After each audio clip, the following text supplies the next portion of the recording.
Hi everybody, tonight we have a double review for a pair of EOTECH holographic sights. One is the XPS2, the other one is the 512. As you can tell, the major difference between these two is in size and the type of batteries they use.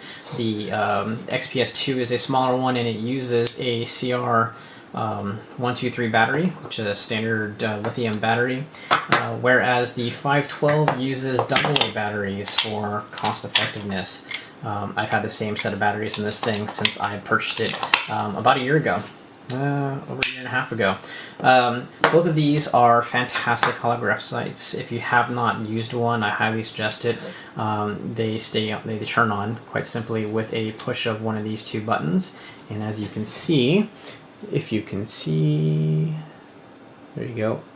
It has a nice red dot. It's a little blurry in the screen, but you know, to the eye, it's actually a nice reticle. The EOTECHs have a 1 MOA dot in the center with an 8 MOA ring around, the same for all of them. What this allows you to do is shoot, like for example, at a 100-yard range and not have the center dot obscure your target completely.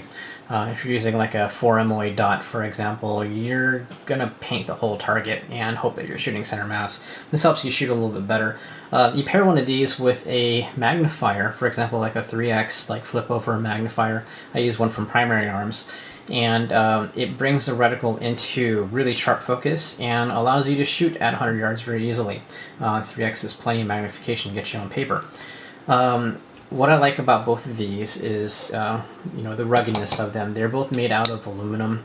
They have these quick detach screws on here, which are finger tight. You also have the option of using one with an Allen, but I like to be able to take this on and off and put them on different weapons. I have the little one on a SCAR, and the big one is really just kind of sitting on reserve right now. I kind of wish I had gotten two of the little ones because I really like the weight savings, even though the battery costs a little bit more for the XPS2. But there is a nice deal on Amazon for some bulk-packed CR123 batteries you could get, and these things last for quite a long time. They're not quite in the range of, say, the Aimpoint battery life, but battery life versus, you know, cost and everything else, I'd rather just get the bunch of batteries and have it run on one of these.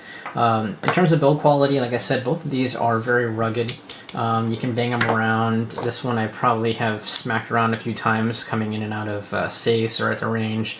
And, you know, it's aluminum, it'll scuff. The nice thing is you can tape these up and you can paint them if you really wanted to. And that's what they do in the military, actually. They'll paint them tan or camel or whatever they fancy. To turn it off, quite simply, you press two buttons. That's kind of a pain, to be quite honest, but if you're coordinating, you can press two things at once. Hey, there you go.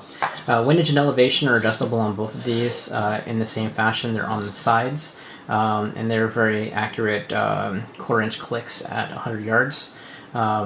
So they're very easy and they're very positive response. You can definitely feel the click. The only issue is you can't finger adjust them. You got to use a screwdriver. But once you have them zeroed in, they tend to hold zero very well, as long as you're using it on the same rifle in the same position. You just take it in, screw it on, and you're set to go.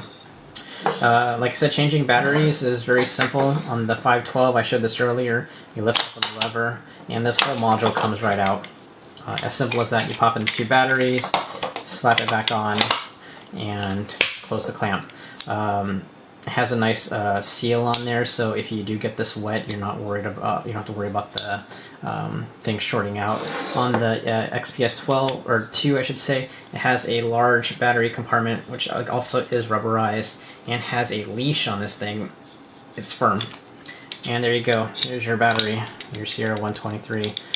Sits nicely in there. This is the battery that came with it.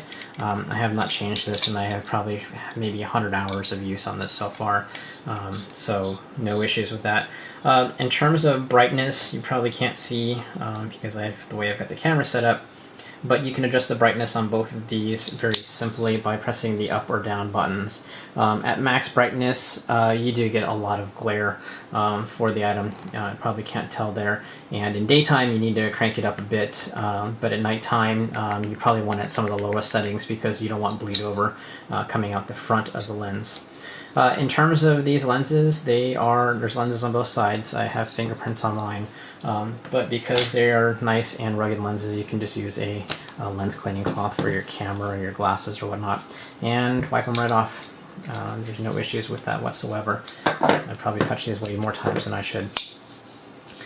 Anyways, that is the review of the EOTECH lenses, the 512 with the AA batteries and the XPS2 with the lithium CR123. Hope you've enjoyed, and happy shooting. Hey everyone, my name is Ryan, and I just wanted to give you a quick video review of this EOTECH XPS2 sight. It's a very nice sight, and I just kind of wanted to give you a feel for what it looks like when you're aiming through it. It has a really crisp, clear reticle. It's got that big outer kind of ghost ring so that you can pick up targets very quickly. Then it's got that one MOA dot in the center, so if you're aiming at a target at 100 yards, that's only going to cover up about 1 inch of the target. Overall, I'd just say it's a great sight. Very clear optics, very clear glass in there. If you do notice any type of distortion or blurriness on the target, that means you've got it too bright and you want to turn it down. But yeah, another thing about it is, no matter where you move your head around it, if you can see that middle dot, that's where your rounds are going. There's no parallax on this thing. Overall, it's just a very good sight. I definitely would give it 5 out of 5 stars. If you can afford this thing, I would definitely buy it. Hope you enjoyed this review.